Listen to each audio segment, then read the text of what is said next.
Good morning, everyone, and welcome to this morning's Pension Fund Committee meeting. County Council allows filming and photography at its public meetings, so please feel free to take pictures or share social media during the meeting. All phones should be turned to silent or vibrate whilst the meeting is taking place. No fire alarm test scheduled for today, so if the alarm sounds, I will adjourn the meeting. We will leave the room by the side doors and use the external fire exit to the assembly point in the car park. Public session of this meeting will be live streamed and recorded and placed on the Council's website. The meeting will be adjourned every 2 hours for a short comfort break. Just say that this is the final meeting of this committee under the current County Council term. So I'd like to thank everyone who has been here and thank all the officers for their support during my time as chair. And let's see what comes after the 1st of May. All right, we have a very long agenda today. So if I could ask that report presenters look at highlighting the importance and take the reports as having been read and just highlight what is important during their reports. And if I could ask members of the committee to keep their questions succinct so that we can move forward quickly and hopefully get through this agenda, because there's several people who do need to leave very, very promptly today. Okay, item 1 is apologies for absence and declarations of interest. With Democratic Services Officer, report any apologies, please. Thank you, Chair. Apologies from Councillor Sharp and from Matthew Pink. Thank you. Members, any disclosable pecuniary interest or non-statutory disclosable interest to be declared? I see nothing. Thank you. So move on to item 2. We're being asked to approve the public minutes of the Pension Fund Committee meeting on the 19th of December as an accurate record. If any member disagrees, please indicate now. Lara. I wanted to raise a question on the public question that we had at our last meeting. So this was about investment in arms around the world. Having read through the written response, which the questioner has received, I feel like we've given them quite a lot of information about where we stand now, but not what we plan to do next. I understand I might have missed some of that in the investment subcommittee, but I'm wondering if we have any more information on what we plan to do next about the question that was asked. I think that while that's a valid question, I think that is something that the subcommittee is looking at. What we're looking at is whether or not the minutes are accurate at the moment, and I don't think I think the minutes are accurate on that point. Even though I accept that there is a question that you may wish to ask, and perhaps officers could deal with responding to your point around that outside the meeting. Thank you. All right. Are there any objections to the minutes? Thank you. So we'll take that as carried unanimously. Turning to minutes action log, do members have any questions or officers any updates? No updates. Thank you. In which case we're being asked to note the action log. Thank you for that. So petitions and public questions. We've received no petitions or public questions this month. So move on to item 4. Which is a report from the internal audit, which will be introduced by Richard Stringer, Group Auditor, who joins on Zoom. Welcome, good morning, Richard. Everyone. Thank you, Chair. Can everyone hear me okay? Yes, we can hear you fine. Thank you. Okay. Good morning also. Our report today is asking the committee to note the contents of the 23-24 internal audit report. But the more important item in the report is to review input and hopefully approve our new 3-year rolling strategy for assurance over the Cambridgeshire Pension Fund.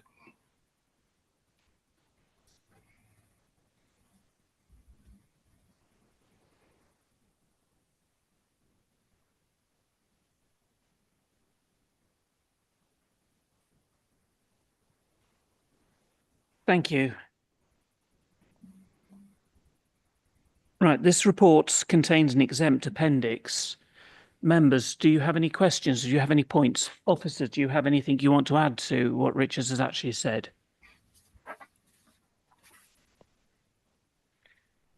Sorry, my computer's playing up. Won't even allow me into your report. Microphone. Thanks, Chair. Whilst you're sorting out the microphone. So I think the first item's non-exempt. So I noticed that from the audit report findings, there was a good opinion and assurance into and also in compliance. So without delving into all the details, the confidential item for me, I'm happy with the approach and the recommendations. Thank you. Members, does anyone else have any points? Lara? My question is about the forward plan, the 3-year rolling plan. It's a topic that I think we might want to consider that has been omitted.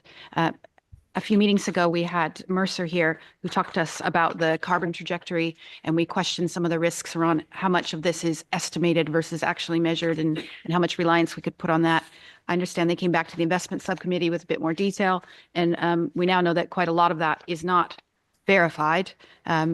So I feel there's still a risk which may be auditable around how much reliance can we put on the information we have about our investments in carbon and how much confidence we can place in meeting our carbon trajectory.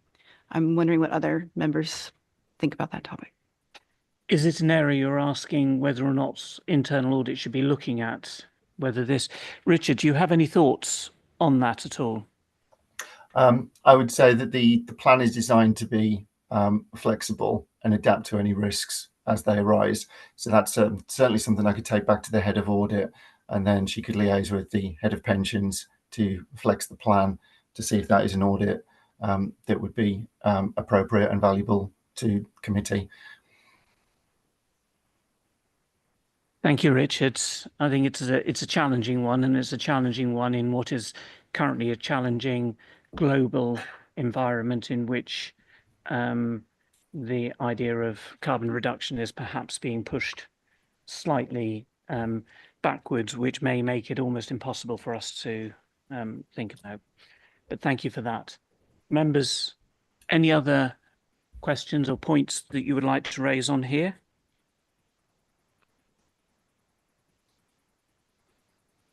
Okay.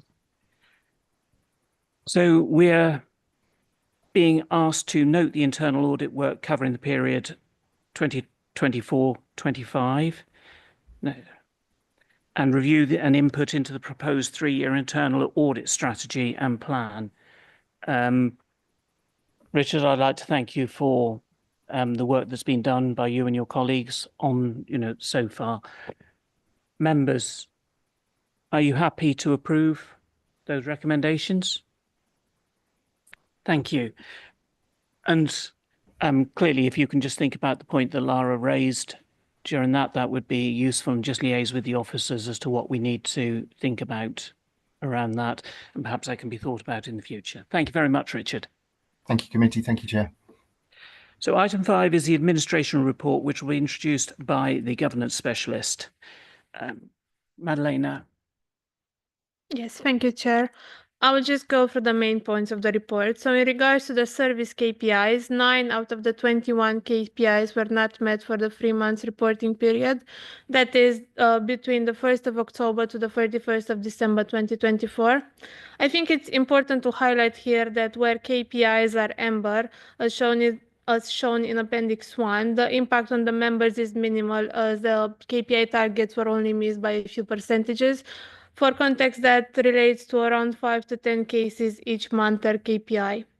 For the reporting period, the estimates KPI remains red. In this area, a team leader has been allocated to restore performance. However, they have been diverted to train a team leader in the retirements team. This is because we have seen an increase in the number of cases in members retiring from deferred status. To accommodate the additional need, the team resources have been reviewed in line with the 2025-2026 business plan, which will be presented later in this meeting. Just to offer some assurance, we are currently looking at the service structure to ensure that our resources are distributed effectively, just to manage with the increase in workflow and to alleviate some of the pressures in specific teams. Lastly, in this area, I would like to draw your attention to Appendix 2, where you can see the new suite of CIFA KPIs. The reason to implement the new KPIs is to align reporting to the CIFA annual report guidance. To ensure accurate reporting, we're expecting Hymans to develop a standard insight template. And just to confirm, the reporting on the new KPIs will start in April 2025. Regarding the customer experience, there are 2 points I would like to highlight. First, I would like to confirm that we started to analyze the starters KPI and we have a breakdown of the failures in Appendix 3. Following analysis, it was concluded that the failures are mostly due to data being submitted late by employers or just prior to the deadline. In this area, to mitigate some of the failures, letters will be generated daily going forward. And where data is submitted after the deadline, the employer's team will monitor the situation and discuss with relevant employers if needed. For context, the failures are related to 16 employers out of the over 300 active employers in the fund. Just to mention, moving forward, we will extend our analysis to the leavers KPI, followed by the retirement KPIs. Moving on, I would like to draw the committee's attention to the overpayment in Section 10. The overpayment was due to delays in the fund being notified of a member's death. Following investigation, it was concluded that the delay was caused by a control failure relating to either uploading or downloading the mortality report. Just to avoid reoccurrence, additional controls are now in place to chase schedules that we believe are missing. And as a precaution, we are double checking that month's mortality screen to ensure no other cases have been missed. Lastly, I would like to draw the committee's attention to the data improvement plan for 2025-2026 that is located in Appendix 5. The plan aims to enhance the accuracy of member data, reduce the backlog of unprocessed undecided leavers, update records with previous LGPS and public service schemes membership, and address data errors identified during the valuation process. This is just to ensure that the benefit calculations are accurate and we're compliant with the regulatory requirements. I'm happy to take any questions. Members, just a reminder that one of the appendixes is an exempt item. So if we need to discuss that item, we will need to do so in confidential session. But apart from that appendix, are there any questions that members have? Any points they would like to raise? Yes. Yeah, thank you. I think I've asked this question before, so excuse me if I have, but it is on appendix item 3, again about the employer delays, which is causing the issue with the KPIs. Quite concerning when you read 100% of failures in December were due to employer delays, and then somewhere else, which I can't find now, it's mentioned about penalties. I mean, is there any way we can address this with employers and impose penalties or add interest to their payments or anything like that to try and prevent this this happening? Thank you. Yes, thank you, Councillor. I think we've only started looking, first of all, we've started looking and analyze the starters KPIs. We'll look at the other KPIs as well in due course. In terms of I think the first step we do is make sure that the employers team is in contact with the employers and we are offering the appropriate support where needed. And if charges are needed, those are detailed in the administration strategy, but we don't really want to get to that point. We first go through the employers team and only if needed, we're going to impose charges. So fundamentally, I think it's there that we have the ability to do it, but we haven't actually taken the opportunity to do so. We would rather work collaboratively with them to try and prevent the problem from happening in the past. Della, sorry. Sorry, it's just that, you know, over 3 months, you're talking 78, 72, 100%. Is this the same employer? If so, why aren't we taking any action over 3 months? Oh, sorry, over a 3-month period. And it is quite concerning. It's something that we've seen before. Corey, did you want to come in? Yeah, thank you, Chair. Just to clarify a few points of this. So we have used charges in the past with some employers when it's got to that point, if the escalation has been exhausted. As you'll remember, we did agree a new admin strategy just recently, which we are in the process of implementing those processes. That included improved escalation processes, which at the moment are working. We haven't had anything that's had to be escalated beyond me. And no charge coming. So that's working at the moment. And we're building up more information on exactly what is causing those breaches, which employers they are, if it's a one-off breach, if it's systemic, trying to build that pattern so we can engage with employers appropriately on that. One of the difficulties is the way this stat works is you can see it's not us, which suggests it's the employer, but it's not necessarily always just the employer's fault. There could be the member hasn't done something. There could be other information that's missing. So we do have to work for each case individually and see exactly what's going on. So they're not all the same. But this new escalation process is working, and we do implement charges where we need to.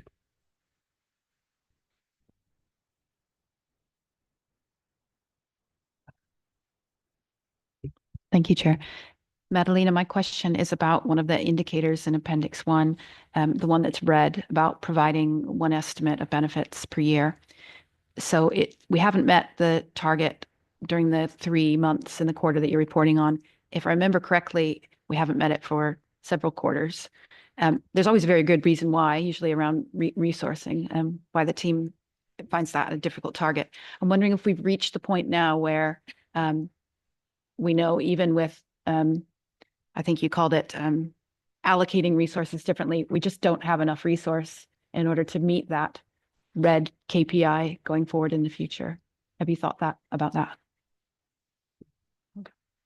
We have absolutely reached that point. So I was expecting effectively having the people who are improving the absenteeism to actually bring that back to amber and then green. But where we are is, I think it's just a case of I think we have too much priority work in a single team because of the synergies in terms of the skill sets that require to do all of that different work. So I think we have overall enough resource within the service. So it's just effectively what we're looking at is whether we can just move some things around to bring that back to green. And so the plan is to do that in tandem with the new indicators. But there's a number of discussions that need to be taken in the service. So I can't give any more detail at the moment, but we're absolutely where you think we probably should be. Thank you for that. Members, any more points on this report? In which case, we're being asked to note the administration performance report, which I trust we're happy to do so. Thank you. Item 6 is the governance compliance report. Governance and Regulations Manager will introduce this report. Thank you. So the report really is as it is. The only bits I wanted to kind of elaborate on were around McLeod elements. And really at a fund level, just to give the committee the assurance of what we've been doing to date. Sorry. And where we are in the progression of this project. Just also to note that further in the agenda, there are specific reports on dashboards and the pension review. So we can obviously pick those up in a lot more detail then. So in terms of McLeod, as you're aware, the project to date has been particularly challenging due to its technical nature, accompanied by the late issuance of guidance. The remedy came into force on the 1st of October 23, and for assurance, all cases from this time have been processed in accordance with the regulation.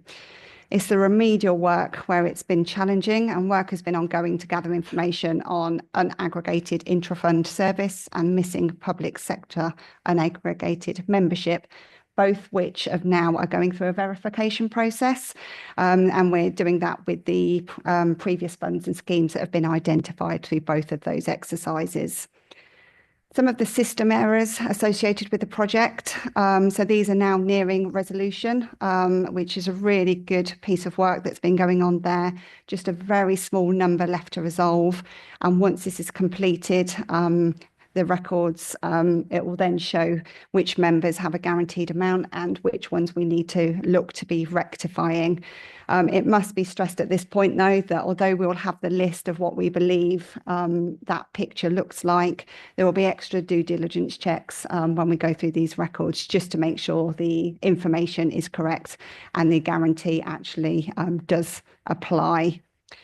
So this will be a picture at a point of time. As I think I've probably mentioned before, we will always need to revisit cases. There will always be an opportunity for members to let us know of previous service. There will be a complete backstop at the date of retirement, where we will ask members again if they've got any other service that may bring them into the scope of the remedy. And also, just to complicate matters, it's possible that members may come in and out of scope during their working time. For example, transfers in and out may affect whether they are in or out of scope of the remedy. So it's a very long-term project with various components moving. Just one final point, one challenge at the moment is the requirement to include McLeod underpin in the annual benefits for 25-26. We've now received confirmation that the template will be released from our software provider. So there'll be a period for us to test this new template against the information that we hold on the system. There's some questions around that as well, in terms of how it will display on statements, whether it will be a separate element or incorporated. There's also a discretion that we can exclude certain categories if we need to, but that is caveated with we would need to have a good reason for that, and we would need to communicate that. So again, this area particularly will be quite tight. Obviously, we're not getting the template till May. With the testing and the communication side, we need to be quite on the ball with that to make sure that our members are kept up to date. That's all I wanted to talk about in the update, but I'm happy to take any questions. Members, over to you for questions. Very quiet around the room. Do you have any idea of the quantity of people that are actually affected by this, by the McLeod? I don't know if Mark knows. When the McLeod project first came around, we did some really preliminary figures, but things have moved on so much since then. I don't believe that the reports have been rerun, and we're waiting on these very few errors to be resolved. So what I'm hoping is for the next committee meeting, I can bring the figures to you so we can give a bit of context around it. I think it's better to wait rather than anything else. I just wondered whether we were in a position that we'd actually done that work yet, but thank you for that. Members, any other? Lara? I noticed in the section on training that there's a conference at Wyboston in June. That seems very close nearby, and whether, I know this is our last meeting together before the election, but whether we might try to send someone to that as it's so near. I think it's clashing with the committee, unfortunately. It's correct, isn't it? It's I think the one of the full days is on when we have the introductory session and the first new committee. So it's one we normally go to, the PLSA conference. Certainly from officers, and some members have in the past as well. But it'll be quite tight.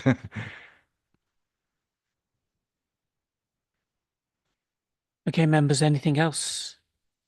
See nothing else. Okay, so we are being asked to note the governance and compliance report, which I hope we're happy to do so. Right, so item 7 is the annual business plan and medium-term strategy. Head of Pensions will introduce a report. Mark. Yes, thank you. And just before I do start, we do recognise there's an awful lot of reports in this pack, and we are looking to streamline the standard reports going forward. So there are less reports overall, which will enable us to cope with the change in landscape and what's going on across the scheme at the moment. But in terms of this report, we've made good progress against the previous year's objectives. So just the 3 ambers, McLeod we've already talked about. The investment consultancy contract, you may recall, we've had to make some sort of like late changes to this, what we're proposing here because of the Fit for the Future consultation and the impact of that. And then the unprocessed levers, actually, it's been held at amber, but we actually have beaten our target for the year. So we said we were targeting 1,000 cases. We've already done 1,200 for the year. So it's amber because of the pressures going forward. In terms of the new business plan, the focus is on Fit for the Future and everything coming through from that. So lots of uncertainty around those activities, the procurements we always have, and obviously a number of major projects, mainly ones which are continuing, like dashboards, like McLeod again, and the unprocessed levers, of course, as well. Also, the valuation, we shouldn't forget that this year, that is a huge exercise for us. One point within the only point I'd make on those activities, page 150, we are suggesting a survey to scheme members, which relates to the public question in part that was mentioned earlier. The timelines on that, what we are going to do is to bring back that the questionnaire to the committee for you to see it, because it's clearly quite a controversial area, or some elements of it might be. And so the timelines on that activity are going to be slightly lengthened, but still enable us to get to where we need to have a new strategy in place at the right time. In terms of the financials, the headline is inflation, NI increases have particularly driven up the staffing costs. Whilst there are, I think there's only one extra post per fund, a junior post per fund, so that's not really causing a change. The other thing you may have spotted is quite a spike in the corporate recharges, and the reason for that is because the plan was to effectively look at this afresh for a number of years now. So this is obviously North WNC and CCC. That hasn't happened, so there has been some inflation applied. But what's happened this year is we've looked at some of the cost drivers and also implemented those to almost realign it to where it should have been. So, for example, the payroll costs are included in there of the payroll team, and one of the drivers is the number of people on our pensioner payroll, and clearly that's gone up and that hadn't been accounted for previously. So that's just an explanation of that, what might stick out to you. And then I think two final things. One, page 137, please note the new objectives, which we've reduced the number, we've streamlined them slightly, we've made them, we hope, clearer in terms of their wording. The old ones are in an appendix as well, if you do want to cross-refer. And then finally, there's a climate action plan, or an updated climate action plan, to incorporate the things we're looking to do this year as well. So there's a few to note and approvals within that, but I'm happy to take any questions, Chair. Members, first of all, anyone who wants to discuss Appendix 2, do bear in mind that that is an exempt item and we will need to go into exempt session to do that. So please do let me know if you wish to. Apart from that, over to you for any questions, comments on this report. Lara. You can always depend on me for a question. On the climate action plan, in Q4 2024, it says submit approved UK stewardship report. Where might I or members of the public find that report if they wanted to have a look at it? Sorry, the original one? Do you mean, so it's on the stewardship report that we submit, as soon as, when they're approved, they are actually published by the FRC on their website. Is it on our website as well, Ben?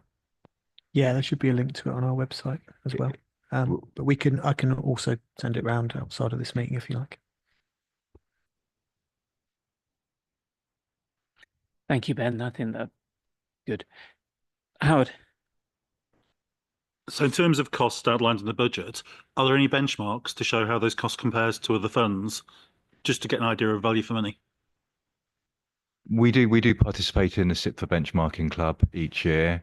We are normally aligned with, in the middle as opposed to at the top or bottom end.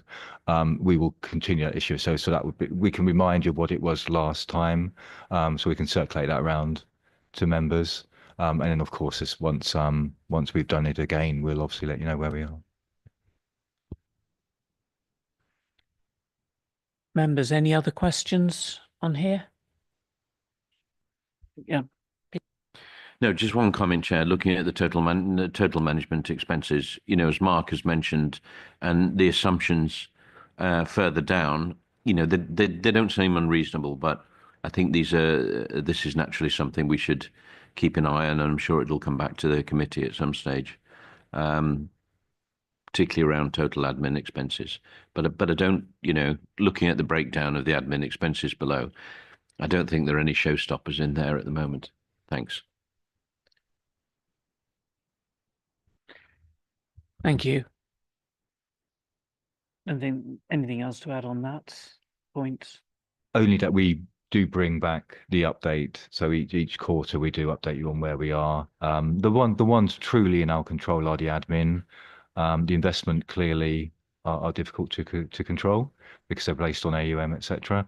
And the governance tends to be very much demand led and led by what consultancy spend we need across actuarial, investment consultancy, etc. Thank you for that. Right, members, I see no one else indicating around the room. So we are moved to the recommendations. We're being asked to note the status of the 2024-25 year-end business plan activities, section 2.1 to 2.5 and appendix 1. Note the year-end position of the cyber action plan, section 2.6 and exempt appendix 2. Approve the contents of the business plan and medium-term strategy 25-6 and associated budget, including the 24-25 year-end financial position and revised objectives for the fund, sections 3.1 to 3.7 and appendix 3 and 4. And note the 25-26 climate action plan, section 3.6 and appendix 5. Are we happy to do so? Okay, thank you very much. We'll take that as unanimous. Thank you very much. Okay, so item 8 is the training strategy, which will be introduced by the Governance and Regulations Manager, and I trust everyone has done all of their training and are completely up to date. Thank you. So the training strategy is being brought back to the committee ahead of the 3-year schedule, and this is due to some material changes that are required to be compliant with the regulators' code of practice. Also, we've taken the opportunity to look at some of the requirements of the pension review and what some of the anticipated requirements around training are there as well, which will be in line with the good governance review recommendations. So effectively, the code of practice requires governing bodies to regularly carry out an audit of its members' skills and experience to identify gaps and imbalances. And this is one area, as you know, we've been really quite good in our training approach. We've got very good processes in place and platforms to do that. Where we're falling down slightly is about identifying these gaps and obviously offering training in targeted ways. So in light of the requirement, we've gone away and had a look, and we believe the most effective and pragmatic way to achieve this is to participate in the National Knowledge Assessment exercise. And I just wanted to give some context about what this actually involves. So hopefully it doesn't sound maybe as daunting as it might seem. So the actual assessment itself is aligned to the 8 core LOLA modules that obviously we're all very aware with. It takes approximately 15 to 20 minutes to complete. It will be open for 2 to 3 weeks and can be completed by individuals at your own convenience. There is only one attempt, but answers can be changed up until the point of submission. So with this proposed change, I have put in the strategy that members are expected to participate, just to ensure that obviously we get some good data and that we can demonstrate our compliance to the regulator should we be asked. It'll also make it a lot easier for us then to obviously identify where those gaps are and to make sure that our training plans going forward are structured appropriately to the areas that need them. So the next exercise is due to run in 2026, which I believe will give us sufficient time, bearing in mind that we've got the elections and we may have some new members. We can use that time, obviously, to build up member knowledge and participate at that point in time. As we've previously discussed, there's also a linked risk to the local elections as well. And obviously the risk of members not having the appropriate skills and knowledge to make the informed decisions. Two angles to this risk. The first one, if members either don't stand or don't be or are not re-elected. And also the secondary risk to this is even if members are re-elected, may not necessarily be put on this committee. So one mitigation we're putting in place is to have a networking stroke introduction session. And we're planning on doing this before the first pension committee in June following the elections. This hopefully will give a very good standing for new members, a bit of a recap for ongoing members, and also linked to the effectiveness reviews where both the committee and the board highlighted that they'd like to start working a bit more closely together. The networking side of that will work for that as well. And we obviously aim to build that relationship going forward as well. The only other significant change probably for you as members is the change from 12 months to 6 months to complete the mandatory training. When we first set up the training, obviously it was a new platform and we wanted to make sure that members could access and complete the training with a generous amount of time. TPR's expectations and what a definition for them of a reasonable time to undertake training is 6 months. So it feels appropriate now that we've all had that first year experience to change to be in line with the regulator expectations as well. I think that's all the main detail. The only other point really to mention is obviously we did promise after year one we would gain member views about the Lola platform to make sure that we were all happy with the service, with the platform and what it provided. We have obviously undertaken that review and we have fed the comments back to Hymans in terms of any areas that we think could be improved going forwards, which has been really useful actually because they are looking at their next version of the platform now. So we've managed to put in some comments early that hopefully will resolve some of the issues that you have identified. So thank you for those comments. There was one question last time about looking at comparables for the Lola system. Just to confirm, we also did do that. There's just one comparable product on the market at the moment, but it's really early stage of development. So we feel therefore it's appropriate to remain with what we've got at the minute, but obviously we can resolve to review that again in 12 months' time as well. So I think in summary, the proposed changes or all the changes are in the table in the report. I think it's important to say we're trying to get the balance right between members' time to complete the training and obviously our legal compliance with the code and everything we need to do going forward. So we hope that this proposal kind of fits both of those bills, but happy to take any questions. Thank you, Michelle. Members, over to you. Peter. It's just an overall comment that I feel as member that the sands are probably shifting somewhat from the government, or could shift somewhat from the government in terms of pension legislation, both public and private sector. So I suppose my request overall is we have a very, very broad training schedule, certainly in the last 12 months. But the area that is going to be most relevant and most important for us is to understand, especially in public sector pensions, any changes that the government are likely to make. Now, I don't know whether that will come in the spring statement or that will come in the autumn budget. So it was just a request overall, if it's possible, to help us focus on that. I was going to say, without doing some of the other areas. I know we have to do some of the other training in some of the other areas, but let's make sure that we really understand any of those changes that are to come. Thanks. Yes, thank you. Noted. We can add something on that. Yes, thank you. Overall, I think it can be quite a challenging thing, all of this, and I think you're absolutely right that the environment in which we are operating is changing, and I expect there to be an awful lot more sort of focus on exactly that, the skills and knowledge going forward. Lara, did you?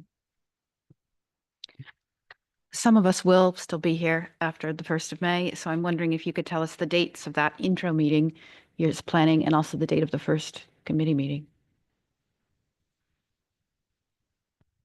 I'm trying to think what it is off the top of my head now. Rashenda, can you remember? Is it the 18th? Is that correct? I've not got my Outlook open.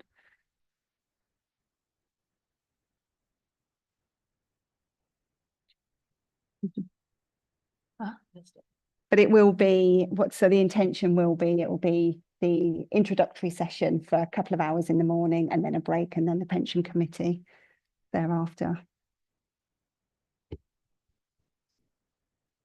3rd of June.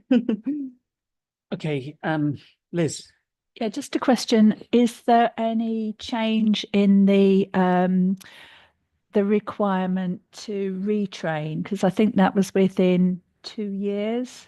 So I wondered whether that had been altered. Refresh the training is what I mean. Sorry, we were just looking at dates. Sorry, apparently the 3rd is Northamptonshire, so it is the 18th, as I originally said. Sorry, I was half thinking about that while you said. Was it about the refreshing of training on the... Yeah, platform? and whether that timescale had changed. So we're still looking at the 2-year point or 6 months from when new members join.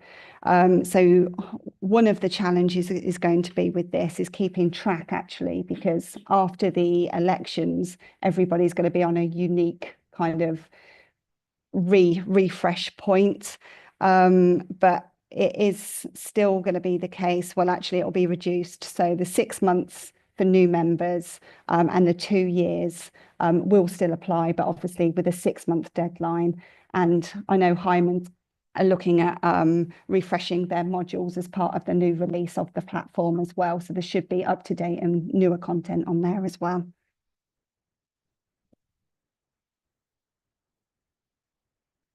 Thank you for that. Members, any further questions on this paper? Okay, so we're being asked to approve the Cambridgeshire Pension Fund training strategy. Are we happy to do so? Okay, thank you. We'll take that as unanimous.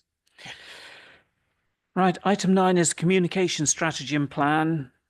This will be introduced by Sharon Grimshaw, Communications Officer, who is joining us on Zoom. Welcome, Sharon.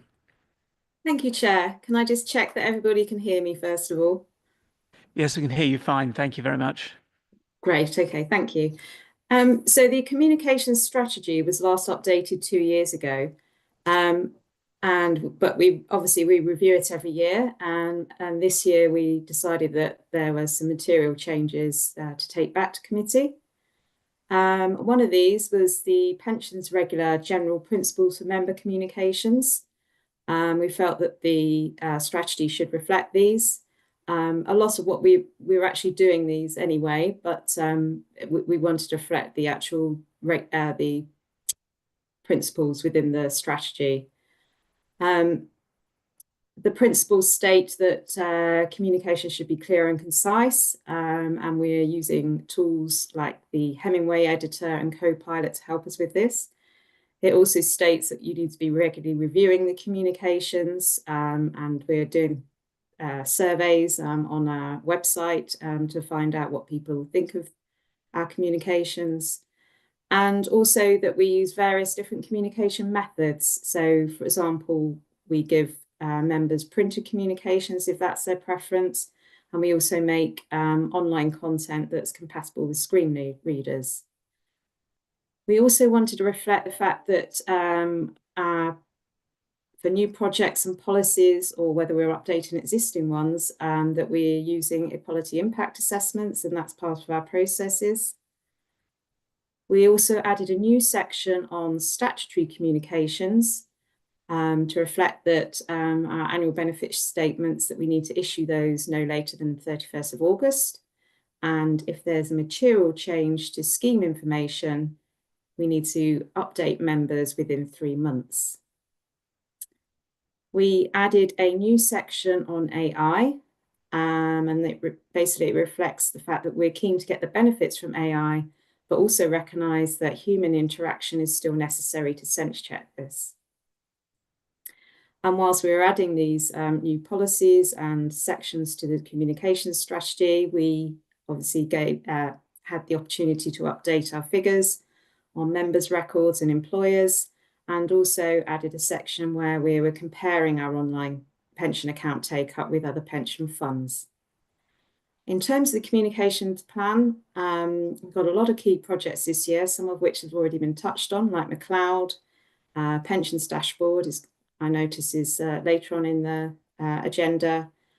Also, enhanced member self-service portal. That's going to be a big project with a lot of communications for us later on in the year. Valuation, it's also valuation year. So we've got a lot of employer communications going on with that.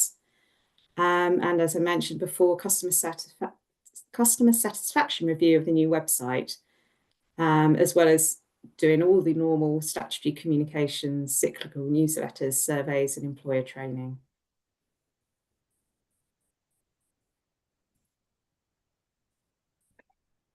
Thank you. Members, do you have any questions or any points? Lara? First of all, I'm very glad to hear that you're using the Hemingway editor. It's something I recommend to anyone about making their language very clear. But my question is about the member satisfaction survey. I'm representing an employer, and I try to always remember all of our staff who are not desk-based, who don't sit at a computer.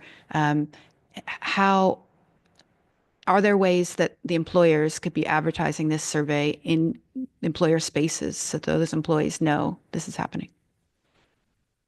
Absolutely, and that's something we do as standard. So for our active members, we always share any sort of communications or surveys with the employers and ask them to advertise it on their intranets or wherever is convenient for them. So whatever communications that we do for our members, we share with our employers and write it in a language that they can easily publish themselves. Thank you. Liz? Just on that follow-up really around surveys, do we have like target response rates that you would work to or look to improve on survey responses? Because I think I've seen previously the actual response rate has been relatively low. So how do we improve that?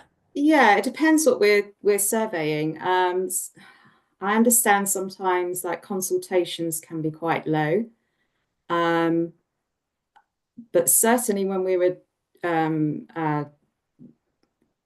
researching our website, we actually got quite a high engagement response with that. And we also, as a matter of course, on a monthly basis, we survey any members that have had interactions with our operations team.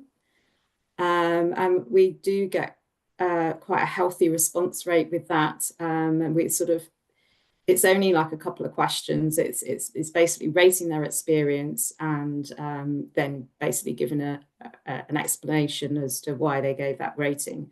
So I think keeping surveys short and timely so they can remember the experience is probably key there. Thank you, Corey.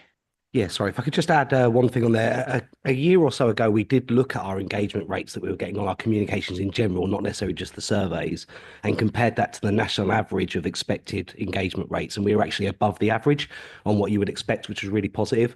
We do collect metrics through our communications in terms of engagement rates. So how many people open the emails, how many people click through to the links that are on there. So that is something that we will continue to monitor and check that our engagement continues to be at least in line with other expectations, hopefully continuing to be above the average. Thank you for that. Okay, I see nothing else around the table at the moment. Just to say that that was exactly what I was concerned about. Digital exclusion is something that we need to now think about very, very carefully, because it is becoming more and more of an issue as more and more stuff is, solely online. More and more people are being excluded from being able to access things. So we need to have a strategy in there for that. Could I also ask that if we're looking at things like chatbots, that we also put in a simple thing. If someone says, please, can I speak to a human, get it so it transfers to a human straight away, and not what most of these chatbots seem to do, which is, sorry, I don't understand that. Yeah. But apart from that, thank you. All right, so there's nothing else. We're being asked to approve the communication strategy and communication plan. Are we happy to do so, members? Thank you. All right, item 10 is, and thank you very much for that, Sharon. Thank you. Item 10 is the risk strategy. Governance and Regulations Manager will introduce the report. Over to you again, Michelle. Thank you. So this is another strategy that has undergone a full review, again, following the requirements of the General Code of Practice. All the proposed changes are in table under section 3.2. Due to a number of changes that we've applied to this particular one from section 8 onwards, we felt it appropriate to give you a clean and attractive version that you'll see in the appendices, just to see what all the changes were.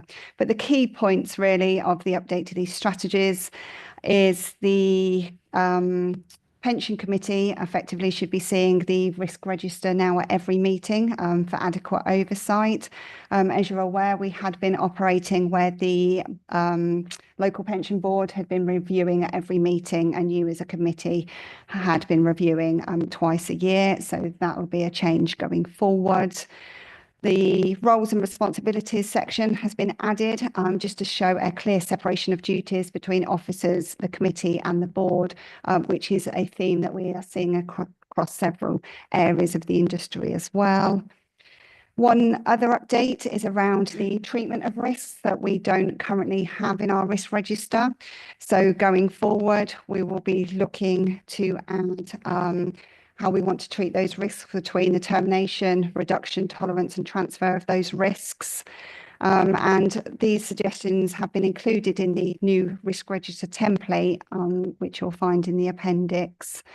One other key issue or thing that we want to distinguish between is the public and exempt risks. So going forward, you'll see on the template, there will be an indicator there where we can say whether the risk is okay to be in public session.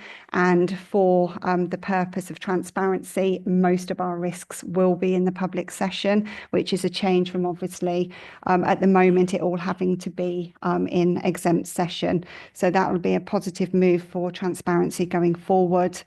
Again, with the display, the new template also comes with a heat pad analysis, which will be a really good visual for members that prefer to see information in that way.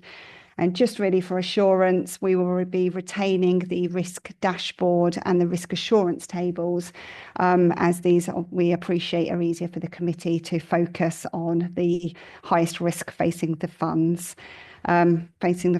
So in June, we're aiming to bring the fully populated risk register to you for the first time for a full review, but I'm happy to take any questions. Members, over to you. Peter. No, it's good to hear. Did you say in June you'd be bringing the, right, okay. because I'm very intrigued looking at the outline template as it is. So I think that's fine. The approach looks good. It looks as though we've considered or will consider a lot of risks. So look forward to that in June. Whoever's on the committee may not be here. Thank you. Yes, I think that it's undoubtedly an area that's, becoming more and more important, that we're monitoring this carefully. And I have to say that the visuals are slightly more exciting than some of them that I actually see on there. And, clearly I would emphasize that the more that we can actually do in public session, the better. I would rather be talking about everything in public that we possibly can. And I would urge everyone to say, if we've got something, why are we actually talking about it in private session? Okay.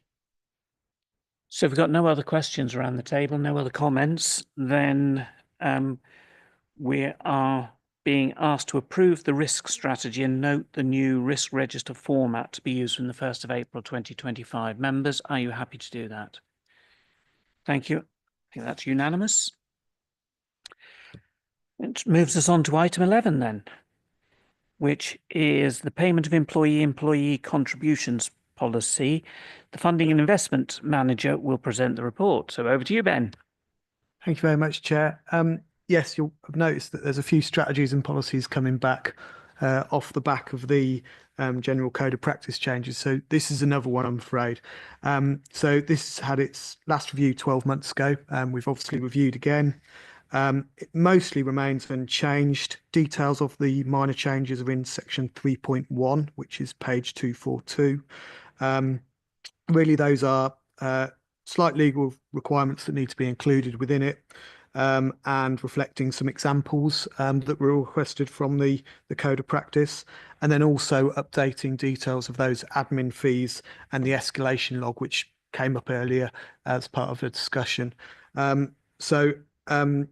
Yeah, there's no huge changes to the policy. Just to add a bit of context, contributions at the moment, we are getting in around over 99%. And actually, if you ignore those that we managed to get in 3 days after that, which it might be, say, a BACS goes through on a Friday and it doesn't come through to a Monday, late contributions aren't really an issue. We're getting 100% in good time.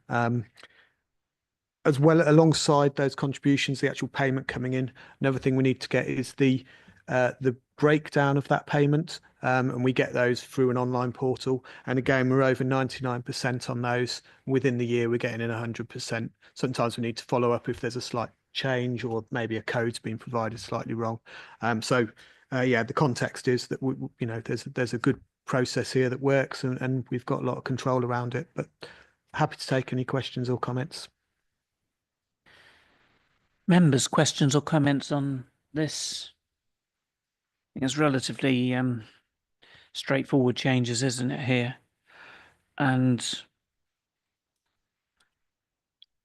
yeah, and in reality, then, even if payments are late, they are just being made late within that short time. Yeah, there's always a understandable reason. You go back a few years, it was maybe not the case, but we've put in some extra controls. We used to get, for instance, breakdowns of payments by email, which always took extra chasing and phone calls. Now we've got this portal in place. It's quite clear, if something's not there, it's just a understandable delay, maybe just a timing issue. Okay. Thank you for that, members. Any comments, queries? No? All seems very straightforward. So we are being asked to approve the changes to the payment of employee and employer contributions set out in the report. Are we happy to do so? Thank you very much, members. Right, item 12 is the General Code of Practice, best practice, which will be introduced by the governance specialists. Madalena, I think this is you again. Yes, thank you, Chair. So this report follows the TPR expectations report that has been presented to the committee in December 2024. We have now moved on to the final stage of the General Code of Practice review, looking at the best practice requirements. As you can see in the report, the fund is largely compliant. The table in section 3.2 details our compliance against the modules. As you can see, there is only one area of partial compliance that has been detailed in section 3.4. For context, we looked at 26 areas of best practice requirements. Just to confirm, in regards to the area of partial compliance, currently the business continuity plan is periodically reviewed and has been tested as part of the war game exercise in 2023. However, to fully align with the TPR requirement, officers will implement a regular review and testing cycle. Additionally, I would like to draw the members' attention to the Consolidated Action Plan in Appendix C. The action plan contains all actions identified as part of the General Code of Practice review, and the committee will receive a progress report of the action plan later this year.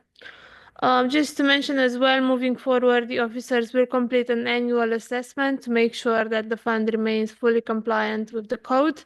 And lastly, similar with the previous reports, Hymans has completed a review of our analysis just to ensure that all relevant points have been considered and our approach wasn't too biased or too strict. I'm happy to take any questions if there are any.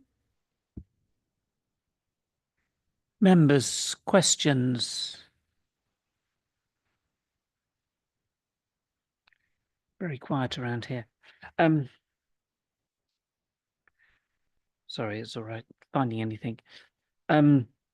Looking at the business continuity plan, I mean, having a plan in place is always great and absolutely essential. Making sure it works is a slightly different thing to making sure it's compliant. Are we making sure that there are adequate testing of the integrity of that continuity plan?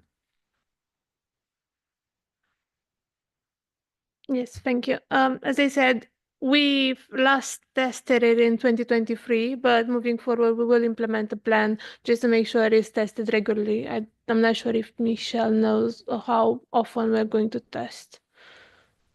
Yeah, so we're currently actually looking at the review of the BCP at the moment, and actually there's some additional kind of processes that go around that with that as well, that we're looking in that kind of impact assessments and things like that at the same time. So once we've conducted this review, I'd like to put it on a 12-month schedule, unless obviously something happens in the meantime that denotes that we do it before then. But we want to make sure that we've got a documented schedule of the reviewing of the plan and indeed the testing of the plan. Whether a war game is the right way to do it next time or whether there's something else, we'll need to think a bit more about that. But we'll come back to you when we've figured all that out.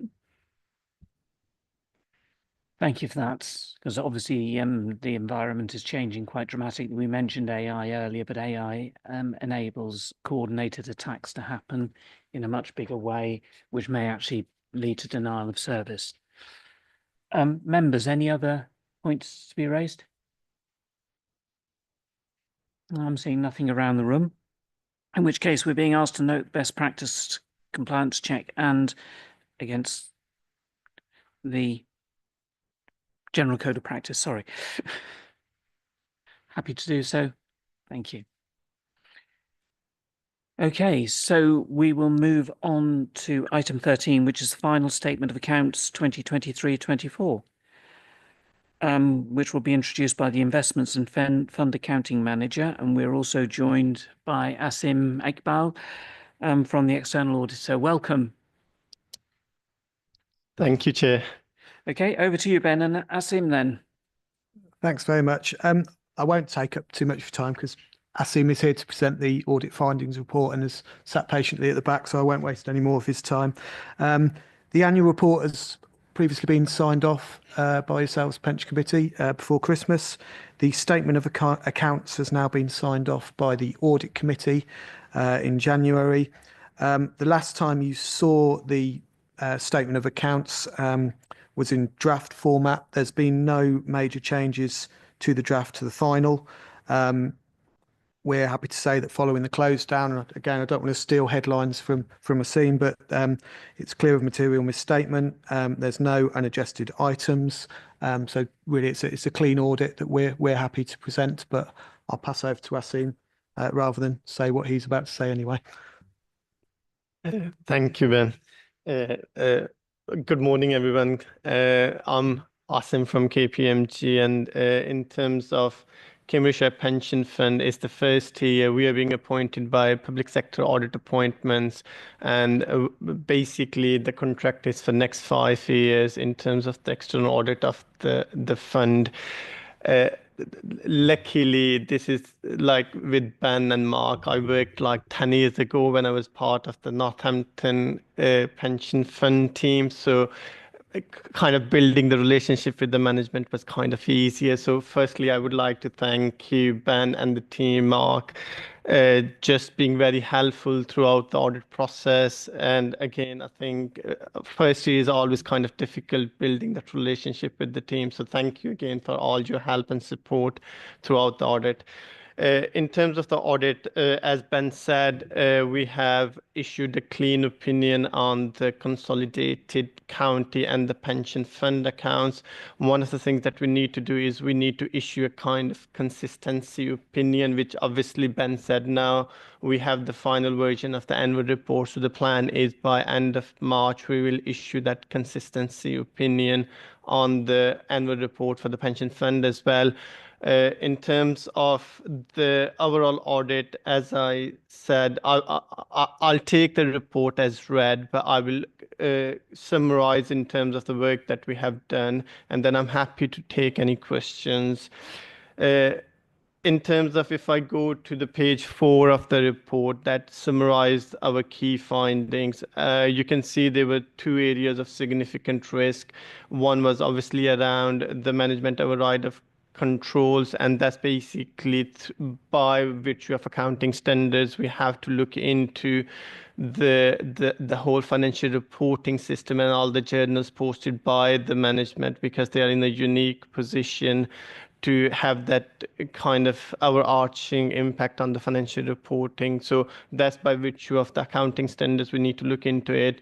The one significant risk that we had as part of the work was around the valuation of Cambridgeshire and Counties Bank, because of the complexities and the assumptions involved in terms of the valuation of the bank. That was a significant risk. As part of that, obviously, management have the management expert GT who provide them with the valuation. We engage our corporate finance team, and they look into all the underlying methods and assumptions to ensure that the valuation proposed by the management and their expert are complete and accurate. So in terms of the final conclusion, there is nothing being flagged as part of that. We are happy with the valuation provided by the management and what is in the financial statements. Then in terms of the other key accounting estimates, there was level 3 investment, because of the estimation involved and the timing of when the final valuation reports are available to when the management have to close down their accounts.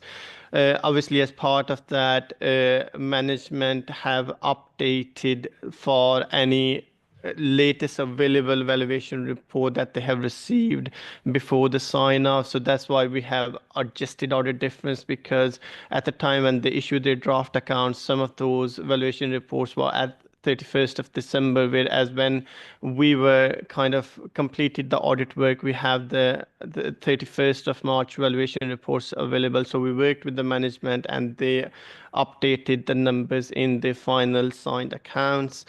The other level 1 and level 2 investments, in terms of the work, we have our specialist team. They do the independent valuation of all the portfolios, and in terms of all those investments, we haven't noted any differences. So what is the valuation proposed by the management and what our team kind of looked into, there was no significant differences, so there was no amendments being proposed as part of that work.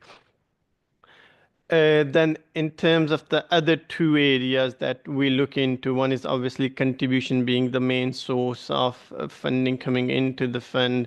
We look into the processes that the fund have in place in terms of getting all the contributions from all the employees. again, we are happy in terms of the overall processes and the number that is presented in the financial statement. There are no issues noted. And the other last area is around because obviously as part of the whole process, pension fund need to submit all the information to the actuary. So we look into the information provided to the actuary and kind of ties back to the source database to ensure what is being sent across to the actuaries is complete and accurate. Again, we haven't noted any discrepancies in there as part of the work that we have done. I'll take a pause there. If there is any questions, I'm happy to take any questions before I then move on. Members, do you have anything you wish to raise at this stage? Peter? It's just a clarification. So under the valuation of Cambridge and Counties Bank, that's just a timing issue, right? In terms of clarifying the valuation. Yeah, so the level 3 assets, so those that are more difficult to value, just take longer to come in. So we have to close our accounts quite quickly after the end of the year. So there's a level of estimation in there. The things like private equity, property, they take usually 100 days after the end of the period. So yeah, once we get the actuals in, we then adjust the accounts, which is a figure that Asim agrees with. So yeah, it's just a process really and a timing issue.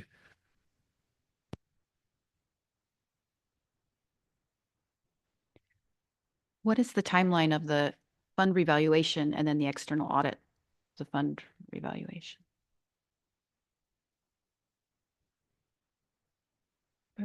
So do you mean between when we've done our final accounts and when it's signed off by the auditor?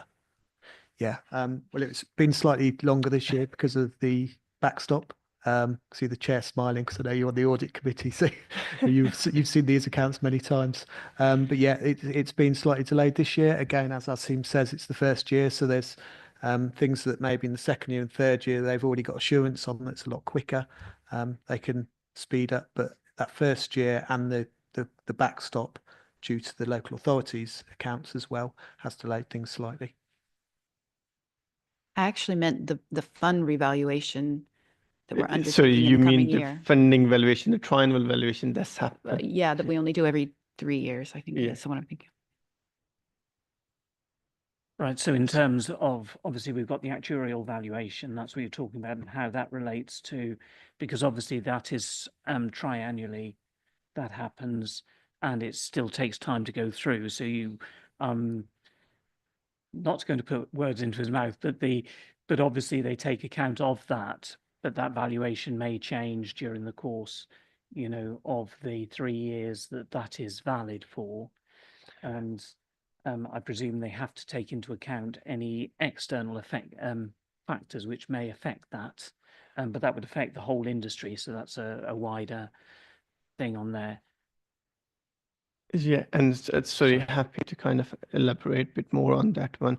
Obviously, for the pension fund side of the things, the main impact, obviously they have to share the data with the actuary, and then they need to make sure, because it's kind of like full data being shared after every 3 years, and then that kind of drives all the liability side of the things. But for the pension fund side, obviously it then changes the contribution, whatever the new funding arrangements that they have in place, they have to make sure that they are getting those contribution on that basis. I think in terms of the major impact is on the other side, on the employee side, where then their liability is being calculated based on that funding valuation. Members, any other points here? Iqbal, have you got anything else to add then? So yeah, I'll quickly then. So in terms of the obviously KPMG, I'll take you to the appendix where on page 18 we confirm the independence of KPMG and the people who are working on the audit. There's nothing to flag as part of that. We are not providing any non-audit services to the county or to the pension fund at the moment. So we are independent in terms of the work that we are doing. Again, in terms of page 19, the fee is being approved by PSSA as part of the fee. You can see there are a few additional fee requests. The significant one relates to the assurance letters that we issued to the employees auditors, where we received the request from the other employees because of we, as part of the pension fund, have the access to all the data. That there's a kind of a very strict process around that. The fee that we kind of requested there is being submitted to PSSA. They kind of gather all the evidence, then they come back to the management, and then again I think there's a process in place in terms of how that fee then either reallocated back to the employees. But Ben, if you want to add anything on that one. Yeah, there's elements of the fee are rechargeable, but it's something that Section 151 would be involved in signing off. Yeah. And then as on page 20, we kind of briefly touched that there were, because of the timing difference, there were a few differences which obviously management updated. And then on page 21, there were a few process improvement points that we have discussed with Ben and the team, and then they happily taken that on board. So nothing significant in there. It's just mainly the how we think process can be further improved in there. So I think that's pretty much in terms of the work that we have done. So thank you to the management again for being so supportive. Thank you. Members, any further questions around this? I'd like to say thank you, particularly to the the whole of the pensions team for actually getting this over, because I know what a pressure audits can actually put on the team to actually get things done. And then these, people come in and challenge everything you're doing, and they want to see all the evidence of everything you've done. And you think, well, I know I've done it right. And again, thank you, Iqbal, for being here, and thank you for the work that KPMG have done in getting this to this state. And I have to record that it is good to see that, we're continuing to see clean reports on here. I think there will always be questions around. So the corrections, while it talks about mistakes that you've corrected, I think it is audit misstatements. I think that misstatements is perhaps in public use a different meaning to how you mean it here. So just to be clear, that is just the fact that, timings, valuations and differences in valuation will give us those kind of things, because we're moving from, through time when we're looking at these. Okay, members. I see no one else with any questions, so turn my page here. And we are being asked to note the statement of accounts for 23-24 and the audit results report. And I trust we're happy to do so. Thank you. So thank you very much for joining us today, Iqbal. You're welcome to stay for the rest of the public session, but thank you very much for being here if you wish to go. No, thank you, Chair, for having me.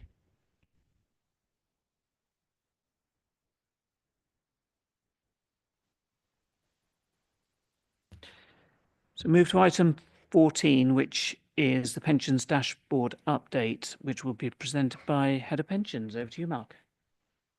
Yes, thank you. I'll be brief on this one. This is almost a reassurance piece in terms of you being confident that we are progressing this quite important project at the appropriate pace. The headlines for this reporting period is that we have had access to the console, which is effectively our interaction with the ecosystem, whereby we can set the matching rules and whereby we can see requests coming in, etc. There is no live data floating around at the moment. This is a lot of this is theory, and us analysing our data with the the data items we can match to and seeing what the quality of it is and how that would react to live requests. So from this, the user access testing went fine and has concluded. We will be bringing matching policy. So unfortunately, another policy to you at the next meeting, and that will set out exactly the rules we will be applying to deal with matches and partial matches. And if you recall, the partial matches are what we're concerned about, because that's what will create work for this fund.